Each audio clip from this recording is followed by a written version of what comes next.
आकाशवाणी संबलपुर जुहार आंचलिक खबर पढ़ुचन बंदिता मिश्र। Supreme court British अमल न्याय प्रतीक भाव थिवार न्यायदेवी मूर्ति थी परिवर्तन करा जायछि। परिवर्तन अनुसार मूर्ति थी आखिनु कलापटी और हाथू खंडा के बाहर कर दिया जायछि। खंडा बदला न्यायदेवी डेब्री हाथे भारतीय संविधान रखा जायछि। सुप्रीमकोर्ट प्रधान विचारपति जस्टिस डी.वाई. चंद्रचूड़ कहिछन् देशर आईन केभे हेले अंध नुहे। सेंता भारतीय आईन खंडा बागिर हिंसार प्रतीक के नाई ग्रहण करे हेले सांविधानिक आईन अनुसार न्याय देसी। सेथिर लगी न्यायदेवी मूर्ति थी इ परिवर्तन करा जायछि बोली श्री चंद्रचूड़ कहिछन्। मुख्यमंत्री मोहन चरण माझी आज चंडीगढ़ ठाणे नवगठित हरियाणा सरकार शपथ ग्रहण उत्सव थी जोग देबे।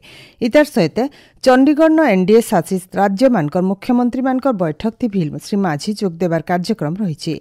इतार उत्रु मुख्यमंत्री श्री माझी मुंबई ठाणे आयबा काल भारत न रासायनिक क्षेत्र न संभावना बाबद गुटे सम्मिलनी थी जोग देबे।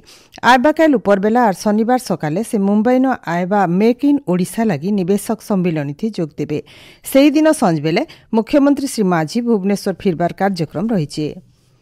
राज्य भिन्न भिन्न जिलान ओडिया भाषा साहित्य और संस्कृति विभाग तरफु बरपुत्र मानकर प्रतिमूर्ति स्थापना करबार के निष्पत्ति निया जायछि।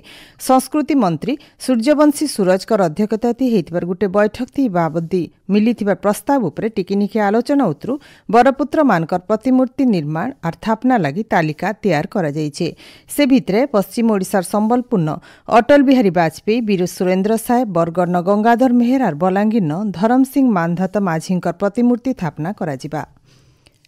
राज्य सरकार खूब जल्दी लॉ रिविजन कमिशन गठन करबे बोली आईन मंत्री पृथ्वीराज हरिचंदन कहिछन। गलाकाल भुवनेश्वर ठाणे गुटे कार्यक्रम थी जोग देबार अवसरे गणमाध्यम ती बाबदे सूचना देकरी से कहिछन जे लॉ कमिशन गठन हेले राज्य जेन सब अदरकारी अप्रासंगिक आईन रहिछे सेति आवश्यक परिवर्तन लगी रास्ता बाहरबा। सेंता सूचना अधिकार आईन 2005 थी जेन सब संशोधन दरकार पड़ुछे से संशोधन करा जिबा बोली से कहिछन। गणतांत्रिक व्यवस्था के सशक्त करबार के सूचना अधिकार आईन गुटे वरदान हेछि बोली आईन मंत्री पृथ्वीराज हरिचंदन कहिछन। भुवनेश्वर न गणतांत्रिक व्यवस्था के सशक्त करबार क्षेत्र न सूचना अधिकार आईन भूमिका शीर्षक राज्यस्तरीय आलोचना चक्र थी मुख्य अतिथि भावे जोग देकरी श्री हरिचंदन कहिछन जे सूचना अधिकार आईन समको उजागर करबार सहित दुर्नीति के निरुत्साहित करबार थी बड़ भूमिका नैछे। श्रीक्षेत्र पुरी न आज कुमार पूर्णिमा लगी महापुरु मानकर स्वतंत्र नीतिकांति हेउचे। परंपरा अनुसार मध्याह्न धूप नीति शेष हेबार उत्रु श्रीदेवी और भूदेवी को खट सेज घरे विजे कराजिबा। इतार उत्रु आज्ञामाल पाइकरी श्री सुदर्शन महापुरु चौदल न 4 आश्रम के विजे करबे।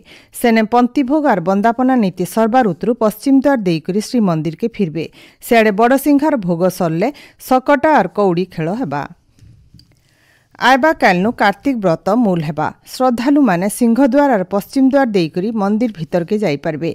सेंता से माने सिंहद्वार छड़ा अलगा 3टा द्वार देकरी बाहरबे। सिंहद्वार देकरी बाहरबार के पूरापूरी मना करा जायछे। श्रद्धालु और हबिशालींकर भीड़ के नजर थी रखिकरी श्रीमंदिर न श्रृंखली दर्शन लगी श्रीमंदिर प्रशासन तरफु पदक्षेप निया जायछे। दारिद्र्य बाबदे सचेतनता सृष्टि करबार लगी आज विश्व दारिद्र्य दूरीकरण दिवस पालन हेउछि। फी बछर अक्टोबर 17 तारिख दिन ए दिवस पालन करा जायछि। ई बछर विषय वस्तु हेउछि सामाजिक आनुष्ठानिक असदाचरण शेष न्यायपूर्ण शांतिपूर्ण और अंतर्भुक्त समाज लगी एका संगे काम करबा। इन जनै दिया जाय पारे जे ई दिवस पालन लगी 1992 मसीहाती मिलित जातिसंघ न गुटे प्रस्ताव गृहीत हेइथिला। इंदिरा गांधी जातीय मुक्त विश्वविद्यालय इग्नोथी ना लेखा समय के आयबा 31 तारिख तक घुंचई दिया जाइए। सेमिस्टर थिबा पाठ्यक्रम और सर्टिफिकेट पाठ्यक्रम के छाड़ी अलगा सबु पाठ्यक्रम लगी 31 तारिख भितर ना लेखे हेबा। इन जनै दिया जाय पारे जे आघनु ना लेखा समय गला 15 तारिख तक थिला। संबलपुर जिल्लार जामुमाल मझीपड़ा नागटीदेउल और परुआभाड़ी स्वास्थ्य उपकेन्द्र के जातीय गुणवत्ता स्वीकृति NQAS मान्यता दिया जाइए। जातीय स्वास्थ्य व्यवस्था साधारण केन्द्र तरफु इ उपकेन्द्र स्वास्थ्य केन्द्र मानकर गुणवत्तार जांच कराजिबार उत्रु इ मान्यता दिया जाइए। आघनु जिल्लार 5टा स्वास्थ्य अनुष्ठान के NQAS प्रमाणपत्र मिलिथिला।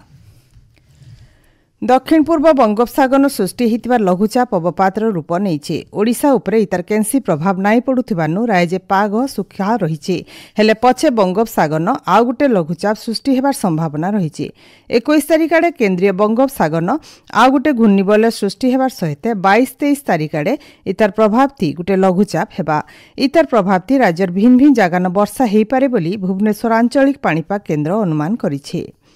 एचनी आंचलिक खबर इन शेष है।